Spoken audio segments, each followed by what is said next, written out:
Glórias a Deus. Abra sua Bíblia no livro que escreveu o profeta Jeremias. Vamos estar lendo o capítulo de número 4 e o verso de número 18. Jeremias, capítulo 4, verso de número 18. Louvado seja o Senhor Jesus, que é maravilhoso, tem trabalhado em nossas vidas, tem nos ajudado. O Senhor Deus tem nos fortalecido a cada dia, né? O Senhor Deus, Ele não muda, né? Por isso nós não somos consumidos, por isso a misericórdia dele está sobre nossas vidas. O Senhor é maravilhoso, não merecemos nada, mas o Senhor Deus é misericordioso, né? Por isso somos gratos a Ele, né? Graças a Deus, louvo a Deus pela vida dos irmãos também que tem orado, intercedido por nós, né? De igual modo temos feito o mesmo, né? Agradeço mais uma vez ao pastor Luciano pela confiança em trazer aqui mais um pouco da palavra do Senhor ao coração dos irmãos nessa noite, amém? Jeremias, capítulo de número 4, verso de número 18. Eu vou estar fazendo a leitura já para que a gente possa ganhar um pouco mais de tempo. O verso diz assim: o teu caminho e as tuas obras te fizeram estas coisas. Esta é a tua maldade, e amargosa é que te chega até o coração.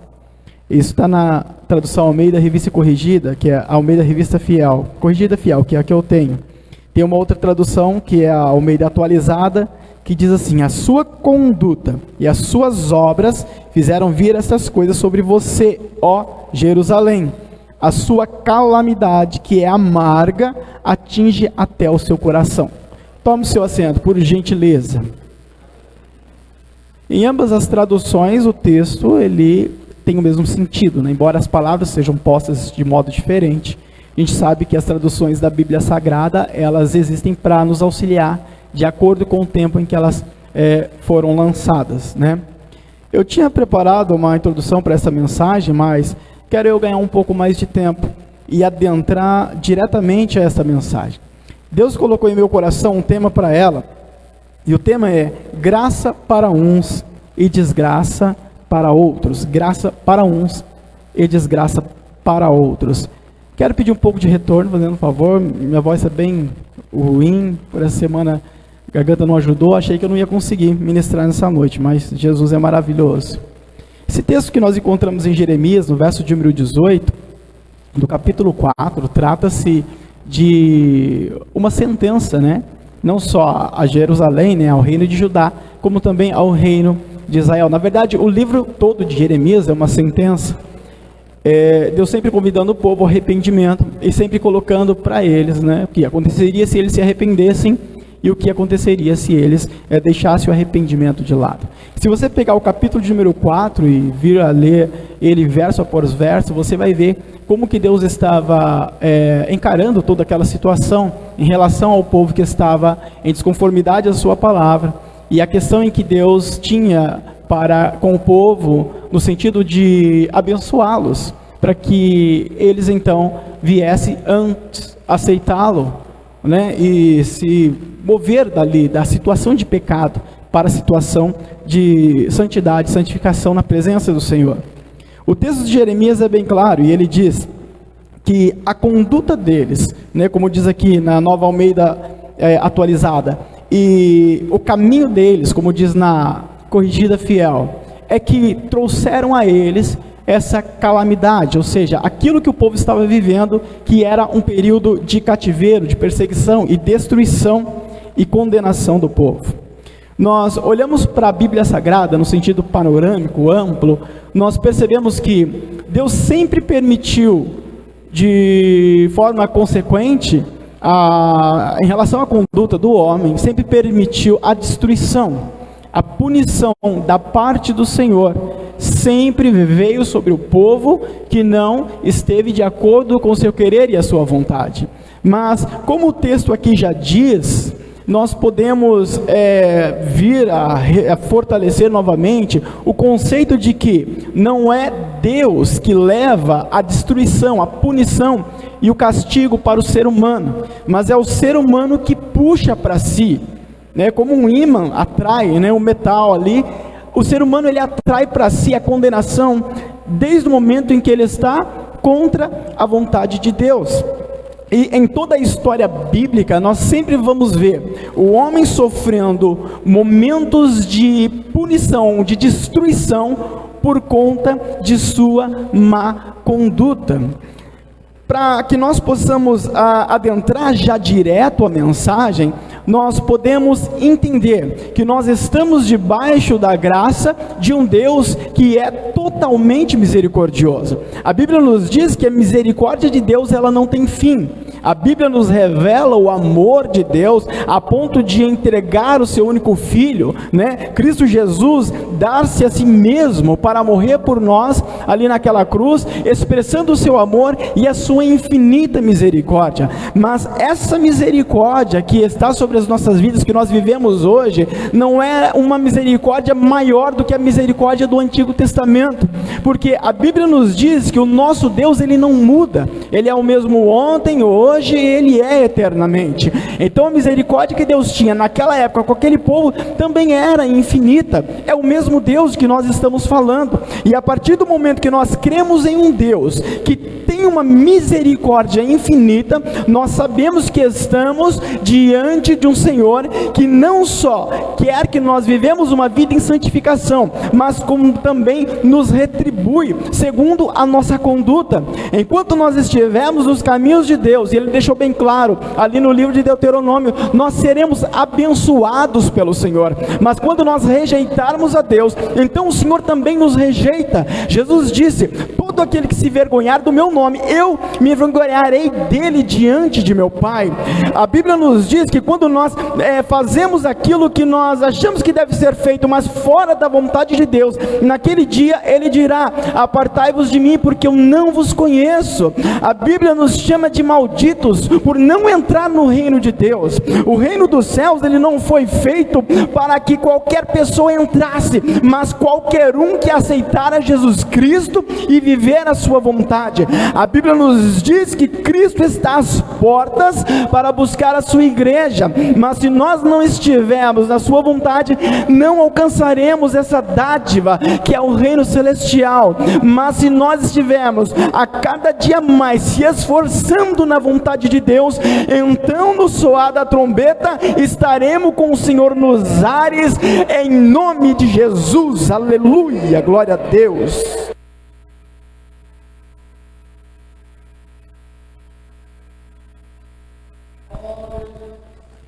Por vários momentos na história bíblica, nós vemos a destruição coletiva como julgamento da parte de Deus, como condenação que o próprio ser humano atraiu para si. Vamos para o ano aproximadamente de 2000 a 3.500 anos antes de Cristo. A Bíblia nos diz que Deus olhou para a raça humana e Ele se arrependeu de ter criado o homem. Ele não queria mais que o homem existisse. Por conta do pecado e da maldade do ser humano, Deus já não tinha mais prazer na existência do homem. Gênesis capítulo 6, versos de número 5 ao 7. E viu o Senhor que a maldade do homem se multiplicara sobre a terra, e que toda a imaginação dos pensamentos de seu coração era só má continuamente. Então arrependeu-se o Senhor de haver feito o homem sobre a terra, e pesou-lhe em seu coração, e disse o Senhor: destruirei o homem que criei sobre a face da terra, desde o homem até o animal, até o réptil e até as aves do céu, porque me arrependo de tê-los feito.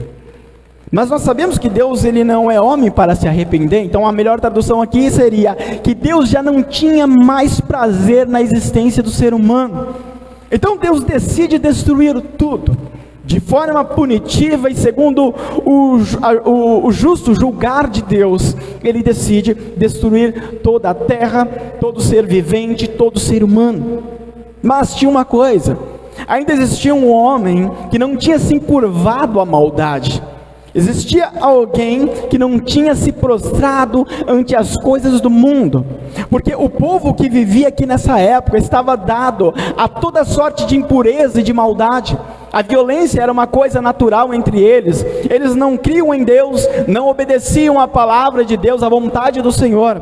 Eles não tinham nenhum compromisso em agradar a Deus. Se prostravam às suas idolatrias, cumpriam e faziam, efetuavam aquilo que eles queriam e achavam, davam lugar à carne e ao pecado deliberadamente, dava lugar ao diabo, a Satanás e todas as obras dos demônios. Para ele eram coisas comuns.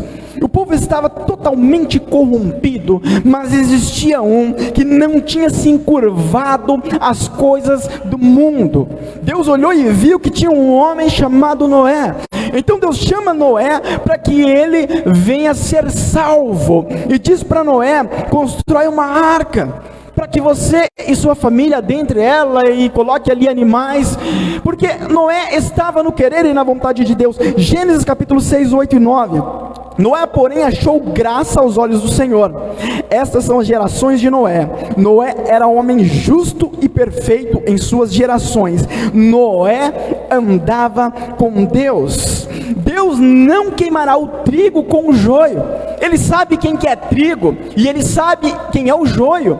Quando falaram para Jesus sobre o joio e o trigo, Jesus disse: não arranque o joio, porque você vai acabar tirando o trigo também. É difícil de saber. Quem conhece sabe que o trigo e o joio é a mesma coisa. A diferença é que o trigo, de fato, dentro dele tem trigo. O joio não tem nada, é pura palha.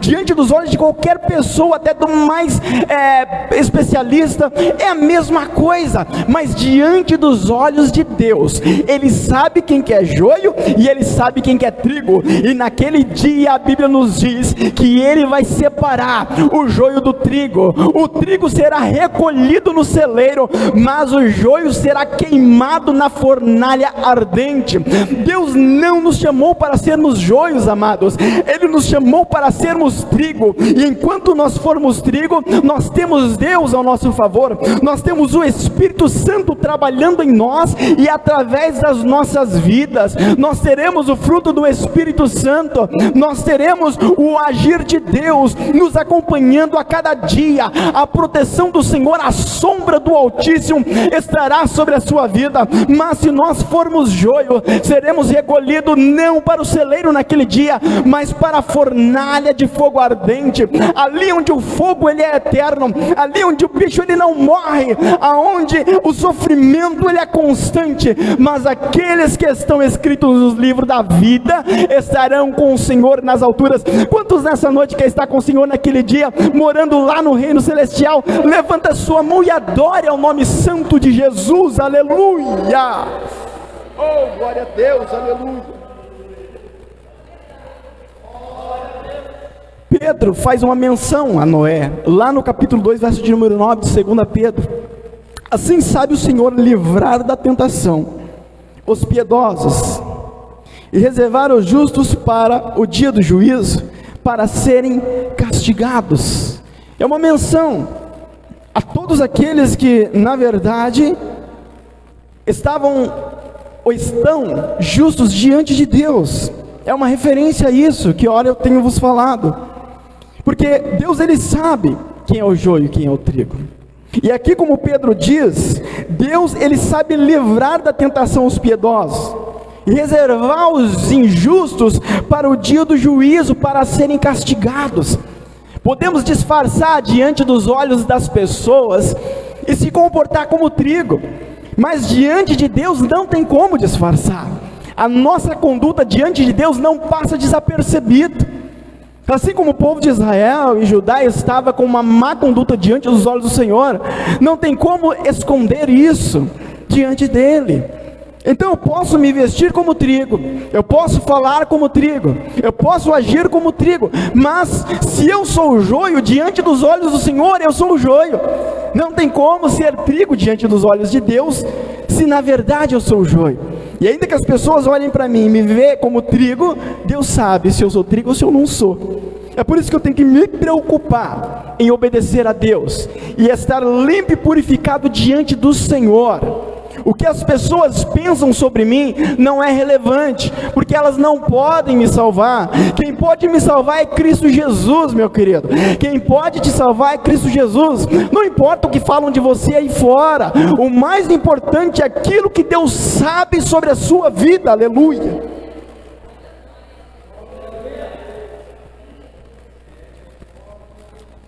Nós não podemos nos atemorizar com as dificuldades do mundo atual, porque Deus sabe e conhece o nosso coração.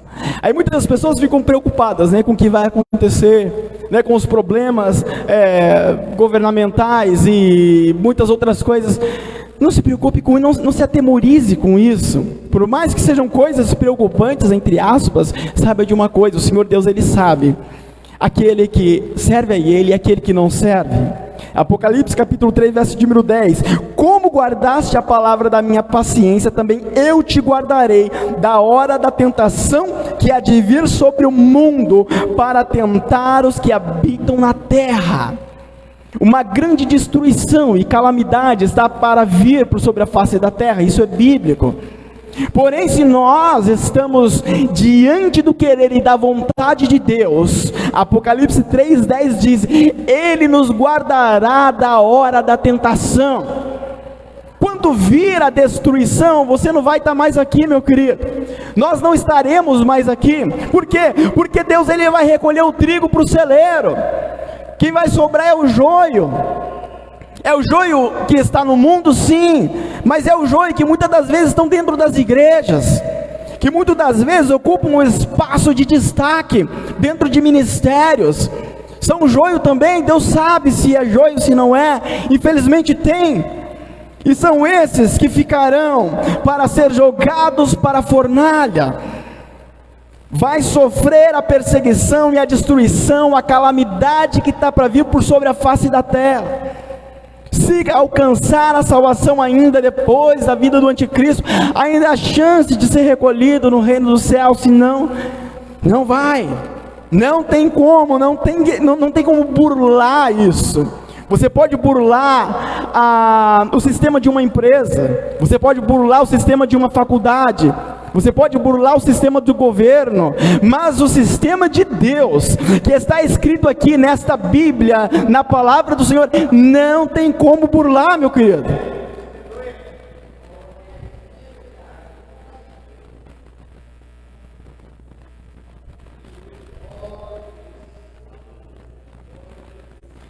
Essa foi uma das punições da parte de Deus, de modo coletivo, é que Deus permitiu que ocorresse, nesse caso na época e nos tempos de Noé.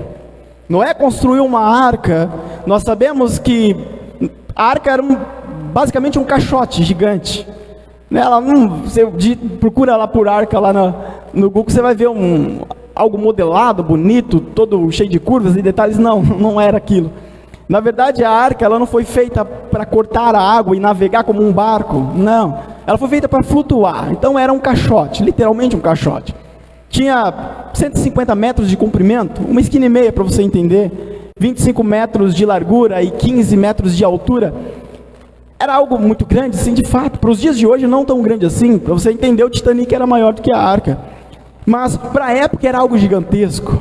E todos aqueles que passavam e viam aquela estrutura, com certeza chamava atenção. Sabe quanto tempo Noé levou para construir aquela arca?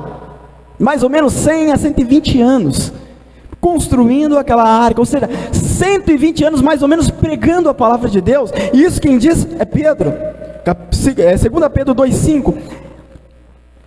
E não perdoou o mundo antigo, mas guardou a Noé, a oitava pessoa, pregoeiro da justiça, ao trazer o dilúvio sobre o mundo dos ímpios. Ele pregou a palavra de Deus. Quem que entrou na arca? Em 100 anos, quem que entrou na arca e se converteu e aceitou a Deus? Só entrou Noé e sua família. Até os animais, o casal de cada espécie foram salvos, mas ninguém mais aceitou. Mesmo vendo aquela estrutura, chamando a atenção, ouvindo a palavra, decidiram não aceitar. É assim que está acontecendo nos dias de hoje. Só que hoje nós não vemos uma arca fisicamente falando, mas nós conhecemos algo que é muito maior, que é a cruz do Calvário. E todos aqueles que olham para a cruz do Calvário pelo saber e o conhecer do evangelho que é pregado, não está se importando com isso. Sabe por quê? Porque é mais prazeroso ficar no mundo do que buscar a Deus na igreja. É mais prazeroso fazer as coisas que estão lá fora do que estar sentado como você está aqui hoje ouvindo uma palavra como essa. Essa é a verdade. E as pessoas não estão interessadas em Deus, no evangelho, na palavra. Estão interessadas em viver a sua própria vontade, como os da época de Noé. O tempo se passou. Estamos agora em 1800 a.C. A Bíblia nos fala que Deus, olhando para duas cidades e uma região chamada de Sodoma e Gomorra, Ele percebeu que a maldade, a violência naquele lugar, ela era estrondosa. Então Deus, Ele vem a conversar e a falar com Abraão. A Bíblia nos fala que o próprio Senhor estava ali a falar com Abraão, com ele mais 2 anjos, e os 2 anjos descem para Sodoma para acompanhar de perto aquela cidade. Enquanto isso, com Abraão fica o Senhor, e Abraão intercedendo ali diante do Senhor pela vida de Ló, que morava ali em Sodoma. A Bíblia nos diz que aqueles 2 anjos chegando ali, encontraram com Ló. Ló insistiu para que eles passassem a noite em sua casa.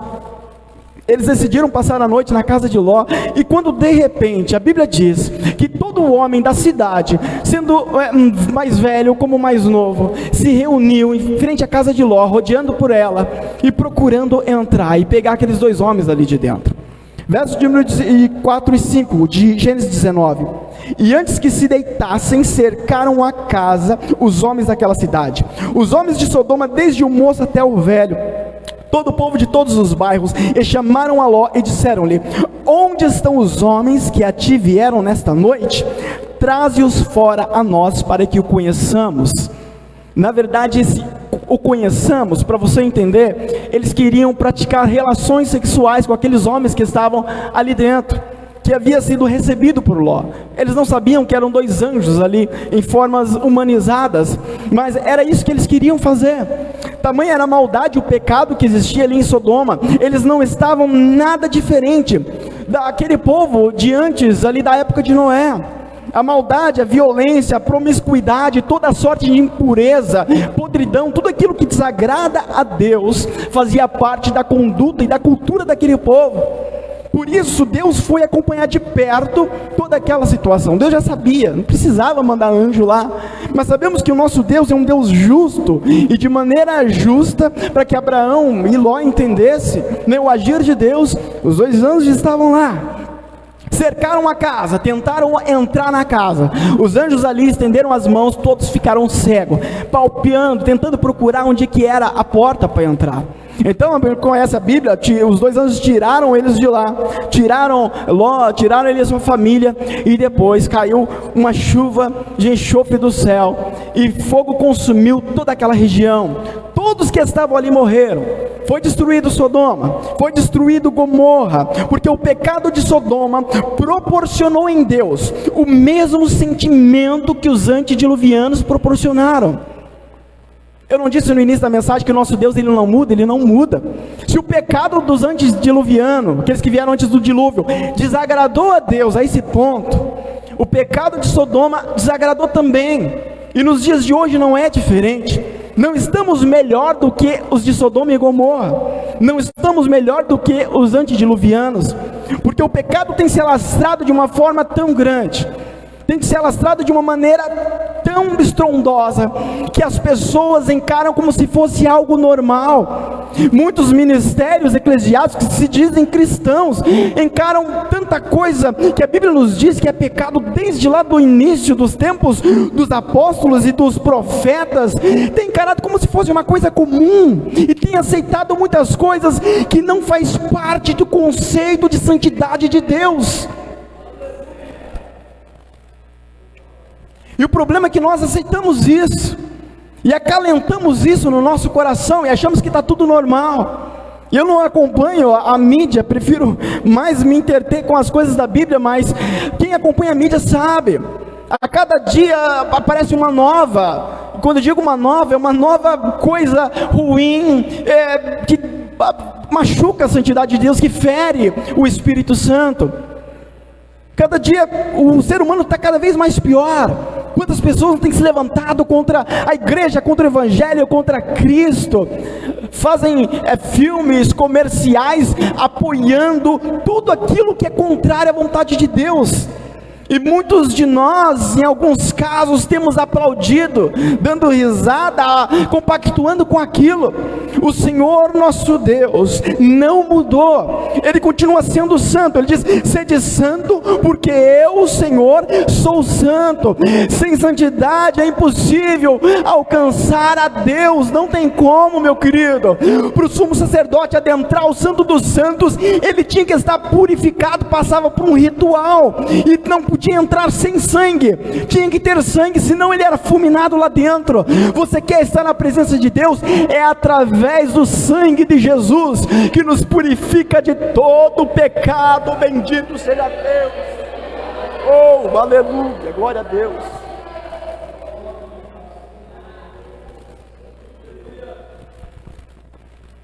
Gênesis 19, 24, 25. Então o Senhor fez chover enxofre do fogo do Senhor desde o céu sobre Sodoma e Gomorra, e destruiu aquelas cidades e toda aquela campina e todos os moradores daquela cidade, e o que nascia da terra, tudo foi destruído. 2 Pedro 2,6. E condenou a destruição as cidades de Sodoma e Gomorra, reduzindo-as a cinza, e pondo-as para exemplo dos que vivem impiamente. O ser humano não tem se atentado para os exemplos bíblicos. A igreja tem pregado a palavra, a igreja tem evangelizado, mas o homem não tem se interessado por aquilo que a palavra de Deus diz.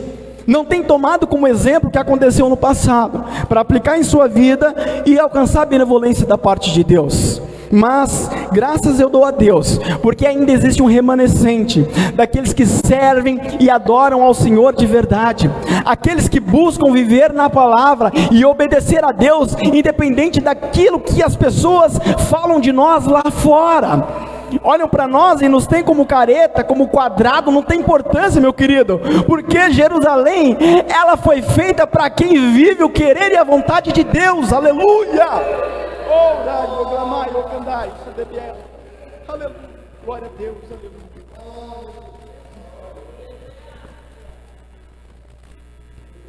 E o tempo se passa, 722 a.C.,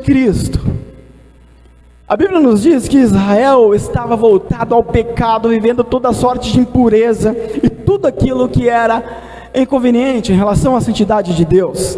E Deus então permite que um povo mais ímpio do que eles ainda se voltasse, se levantasse contra o povo de Israel. Nessa época, Israel estava dividido de Judá. Tinha o reino do norte, Israel, e o reino do sul, o reino de Judá. Tinha o rei de Judá e tinha o rei de Israel. Israel tinha ali as suas 10 tribos, que foi separada ali de Judá. Estava vivendo toda a maldade, todo o pecado que eles podiam viver. Era um rei conhecido como Oséias, e a Bíblia nos diz que Oséias, ele fez o que era mal diante dos olhos de Deus. Então Deus permitiu que a Síria se levantasse, e a Síria trouxe a paga contra Israel, porque Israel tinha que dar dinheiro, dar alimento, dar coisas, presentes para a Síria todo ano, como se fosse um pagamento. Mas eles começaram a conspirar ali com o Egito, se voltando contra a Síria, e o rei da Síria, sabendo disso, voltou-se contra Israel, para levar o povo de lá cativo. Quando se fala do reino da Síria e do império da Síria, nós falamos de um império que era grandioso e muito majestoso. Era o povo mais forte da época, o povo mais violento e o povo mais rico, que tinha mais poder, não só em relação à riqueza, mas poder bélico, em relação a armamento e a soldados. Enfim, era verdadeiramente um império. Para você ter uma ideia, entender mais ou menos a grandeza da Síria, só o palácio do rei da Síria, com o seu arsenal, era 20 vezes maior do que a cidade de Jerusalém. Para você entender, só o palácio dele com seu arsenal era maior, 20 vezes maior que Jerusalém. Então não era um reino qualquer. Sem falar disso, que a violência daquele povo era demais. Era um povo extremamente cruel. era normal, eles praticavam, por exemplo, o esfolamento, eles capturavam ali as suas vítimas e arrancavam a pele deles, estando eles ainda vivos. Era normal entre eles, na cultura deles, praticar o esquartejamento, ia cortando pedaços do corpo de cada pessoa que eles traziam presos, porque era da cultura, era comum para eles isso. Ainda a arqueologia vai nos afirmar, e a história, de que eles comumente arrancavam os olhos e deixavam a pessoa sem olho, encarcerado, morrendo. Era normal andar pelas ruas da Síria, por exemplo, ali das cidades, e encontrar cadáveres pendurados nas paredes e por escoras no chão. As crianças viam isso normalmente no seu dia a dia, porque fazia parte da cultura deles. Eles montuavam cabeças de montes de tantos números para contar quantas pessoas eles conseguiram vencer e quantas pessoas eles conseguiram matar ali, que foram levados aprisionados. Fazia parte da cultura desse povo. Então imagina um povo tão sangrento, violento como esse, e foi a este povo que Deus entregou a nação de Israel. Israel foi levado pela Síria em cativeiro para nunca mais voltar. Nunca mais Israel voltou. Foi neste momento que as 10 tribos de Israel desapareceu da face da terra, da história. Não existe. Por quê? Por causa do pecado deles diante de Deus. Então, quando o rei da Síria fez isso, alguns poucos israelitas que ficaram ali em Samaria, que era a capital, o rei da Síria, ele pegou povos de outras nações, todas sortes de povos que era ímpio, voltado à idolatria, aos pagãos. Pegaram toda aquela massa de gente, foram jogando ali em Samaria, misturando todos os povos. Então não se sabia mais quem era israelita e quem era do povo de outras nações, e eles começaram a ter filhos e começaram a se desaparecer também.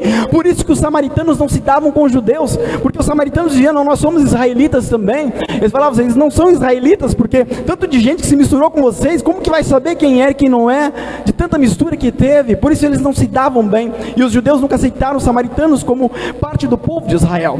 Mas isso aconteceu por causa do pecado de Israel.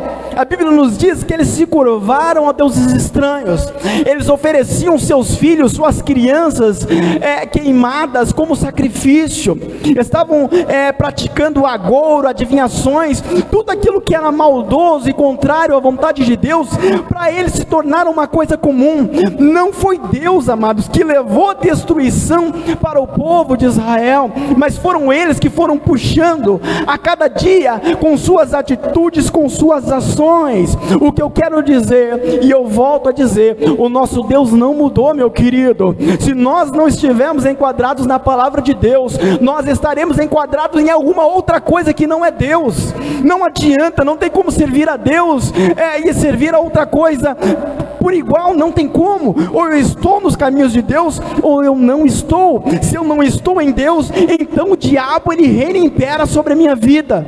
Por isso eu tenho que estar embasado na palavra de Deus, andar segundo o querer de Deus, para que eu possa agradar ao Senhor e alcançar de Deus a minha salvação. Glória a Deus, aleluia.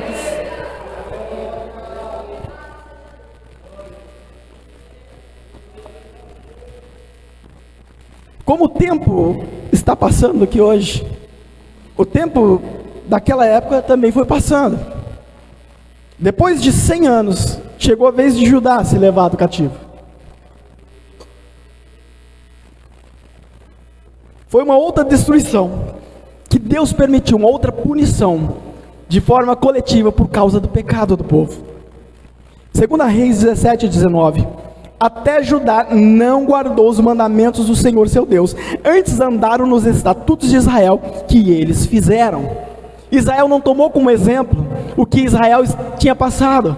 100 anos, amado, vendo o que aconteceu com Israel, e não serviu para entrar na mente daquele povo e falar: poxa, espera aí, eu tenho que mudar a minha vida, a minha atitude. Olha o que aconteceu com Israel lá, o nosso vizinho, o nosso irmão aqui.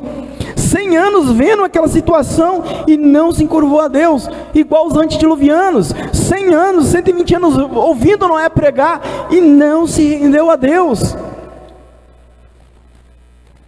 Agora me diga se nossos dias de hoje é diferente.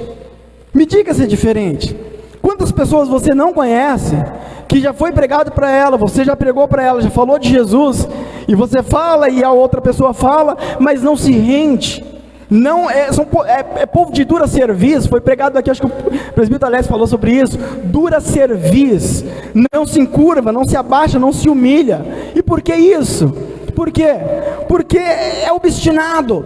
Os desejos do seu coração é melhor do que os desejos de Deus.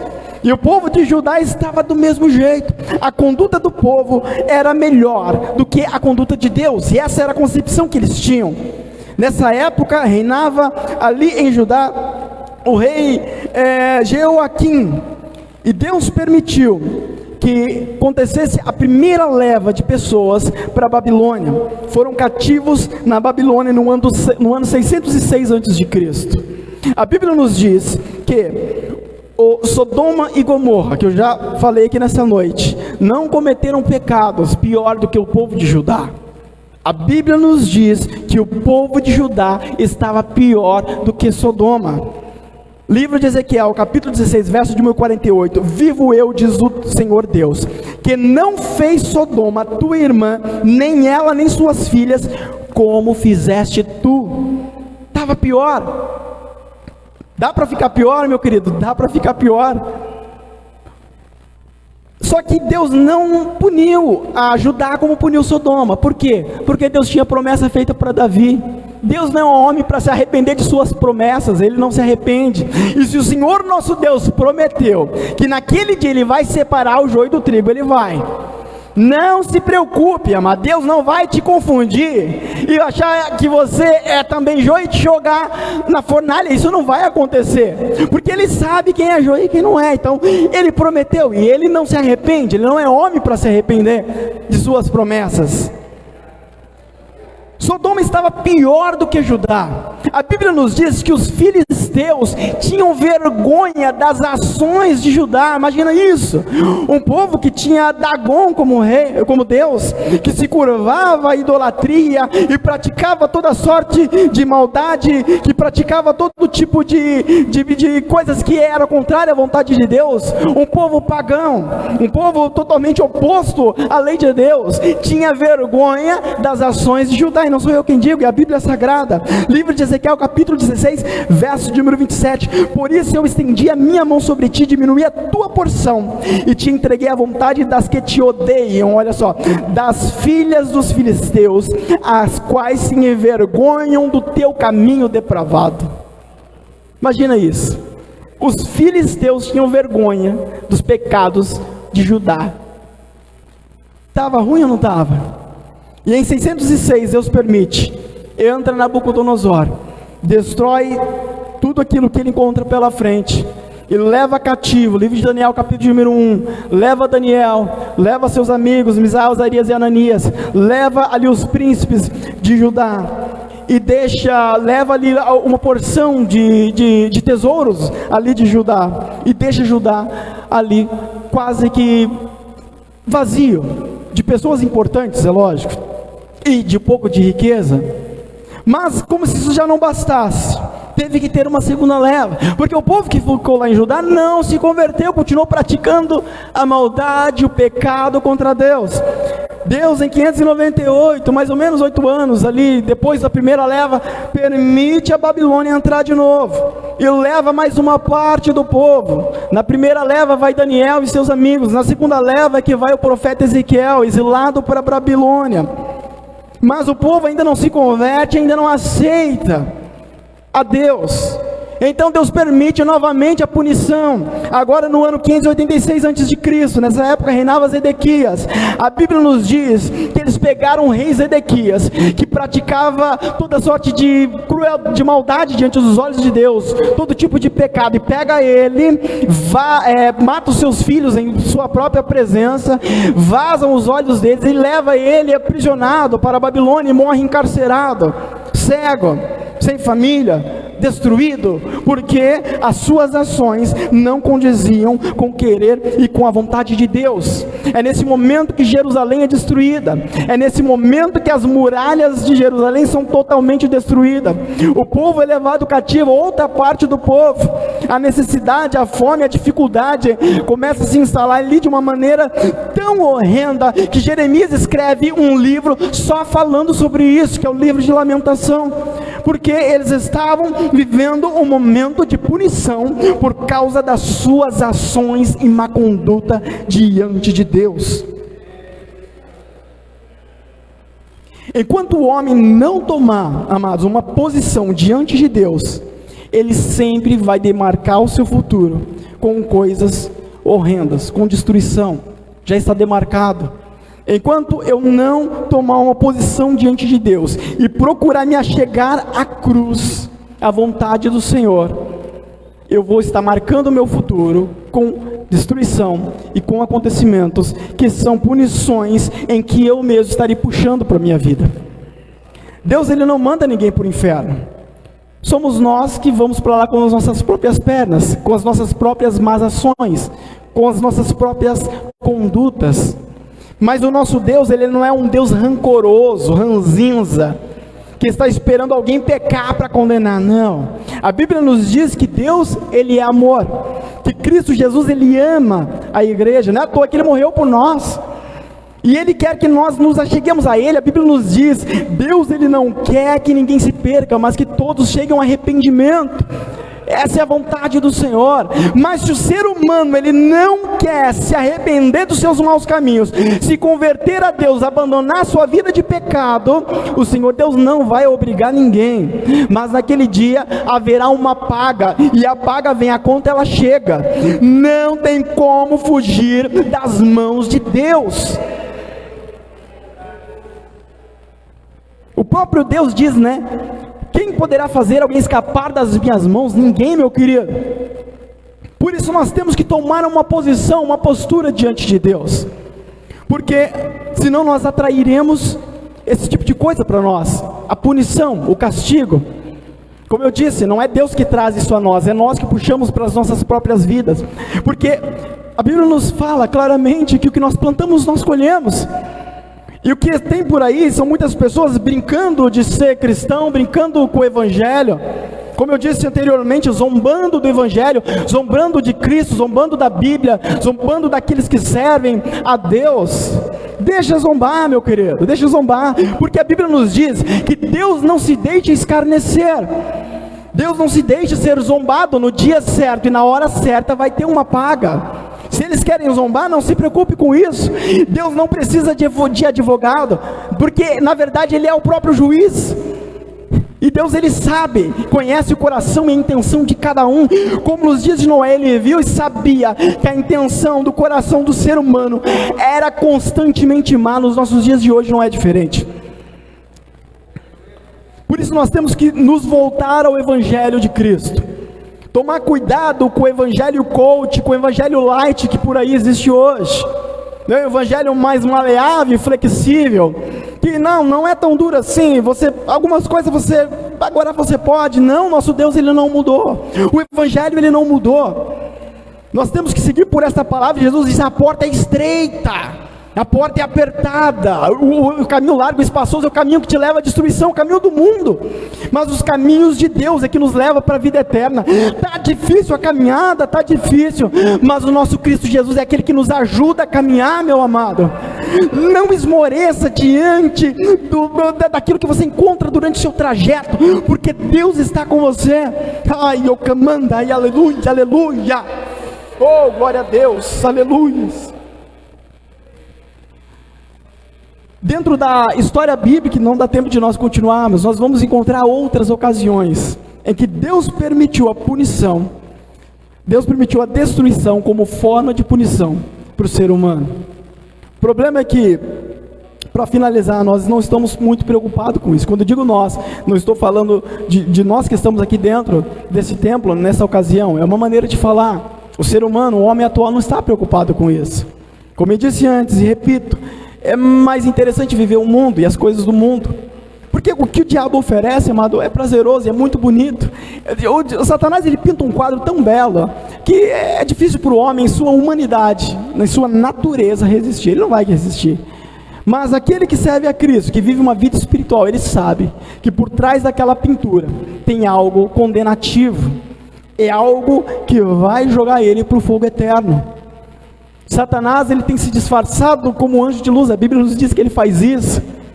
Mas a igreja do Senhor, em muitas das vezes, não tem percebido isso. Muitas coisas têm adentrado em muitas igrejas e muitas pessoas não têm percebido. A palavra da verdade tem sido deixada de lado. É muito bom e bonito pregar sobre as bênçãos de Deus e o seu amor, isso é maravilhoso. Eu falo sobre isso e gosto de ouvir também. Mas nós não podemos esquecer o outro lado da moeda, que é o que? É uma vida de obediência e santificação diante do Senhor. Se você quer a bênção de José, lembre-se da obediência que José tinha. Se você quer as bênçãos de Davi, lembra da obediência que ele procurou ter diante do Senhor. Era um homem pecador, mas era um homem que buscava ao Senhor em obediência e santificação. Alamai. Então a gente fala só das bênçãos de Deus em muitas ocasiões, e se esquecemos da obediência que nos conduzirá à bênção do Senhor. E outra feita, o pastor falou aqui sobre as campanhas, né? E eu achei muito bonita aquela mensagem. Eu achei até que deveria ser repetida em outra ocasião, porque é verdade. Aí se faz a campanha das portas, a campanha do milagre, a campanha da bênção daqui, a bênção dali. Se esquece do que vai nos levar a receber aquilo que é proposto na campanha, que é o quê? A vida em obediência e santificação e na vontade de Deus. De nada vai adiantar participar, você pode participar de milhões de campanhas. Se não tiver uma vida no querer e na vontade de Deus, não vai ter Deus trabalhando na sua vida. É simples assim. A lógica bíblica, ela é simples. O evangelho é simples. A cruz de Cristo é simples. Não precisa colocar bordado no evangelho de Jesus. É tudo muito simples. Nós aqui muitas das vezes complicamos tudo e queremos, né, criar coisas mirabolantes para que o Espírito, agora o Espírito Santo de Deus vai agir. Deus, ele não depende do agir do ser humano, meu querido. Aí você fica lá preparando isso, preparando aquilo. Não, porque daquele dia vai acontecer um grande mover. Quem disse que nós conseguimos marcar o dia para o mover de Deus? Deus não está subalterno, sujeito a mim, para que eu coloque na minha agenda, não, esse dia, nesse horário, Deus vai agir, vai trabalhar e vai fazer coisas maravilhosas. Deus não depende disso. Deus não está sujeito a mim. Eu não mando em Deus, eu não posso criar uma agenda para Deus. Ele faz a hora que Ele bem quiser e bem entender. Se você estiver dentro de um congresso, você pode ser abençoado da mesma maneira que você pode ser abençoado dentro do seu quarto, com portas fechadas, a oração ali, buscando ao Senhor, com a boca no pó, se humilhando na presença do Altíssimo. Alamai, aleluia. Eu já participei de diversos congressos, inúmeros congressos, e fiz vários congressos, ajudei a fazer vários congressos, senti muito a presença de Deus em congressos, vigílias, campanhas de oração. Mas sabe o lugar em que eu senti mais a presença de Deus, que ficou marcada na minha vida? Foi na minha casa, no meu quarto, com as portas fechadas, só eu sozinho. Ali eu busquei ao Senhor. Era na madrugada, 3, 4 horas da manhã, talvez, não lembro. E eu chorei tanto, que as lágrimas, elas se secaram, literalmente. Eu ainda tinha vontade de chorar, mas não caía lágrima, porque eu tinha chorado demais, e a presença de Deus inundou todo aquele lugar, e eu sentia algo tão maravilhoso, que não tinha vontade de sair dali. Não precisou estar diante de um grande pregador avivalista. Não estou falando que é pecado você estar num lugar desse, mas não há necessidade disso.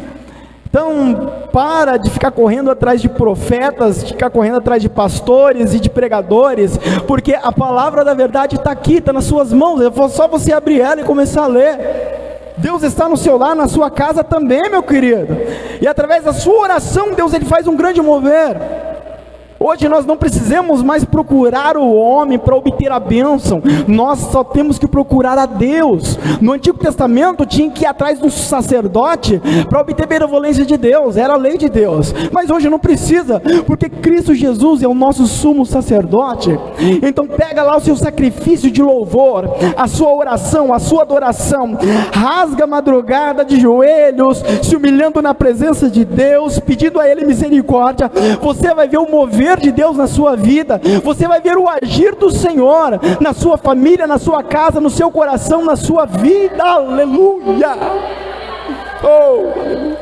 Coloque-se de pé nessa noite em nome de Jesus. Aleluia.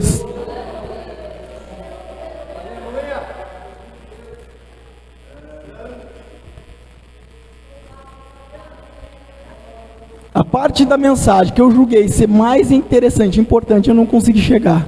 Mas não é aquilo que eu acho, é aquilo que Deus queria. O que Deus queria era isso, para você, para a sua vida. Deus marcou esse dia para que você estivesse aqui e ouvisse essa palavra. Irmão, é dura demais, não queria ouvir isso. O mais importante é que Deus trabalhou na vida daqueles que abriram o coração para Ele. Isso é mais importante. Eu disse aqui em outra ocasião, eu vou repetir.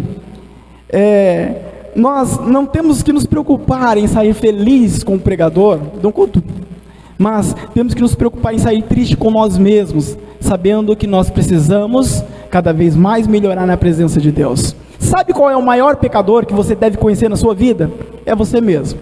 Se você conhece outra pessoa como o maior pecador que você, alguma coisa está errada, porque você conhece seus sentimentos e as suas ações, a do outro você não conhece. O maior pecador para mim sou eu mesmo. E buscando o Senhor, eu sei que eu alcanço benevolência, porque o nosso Deus é aquele que nos purifica de todo pecado, amém? Feche seus olhos. Senhor Deus, obrigado.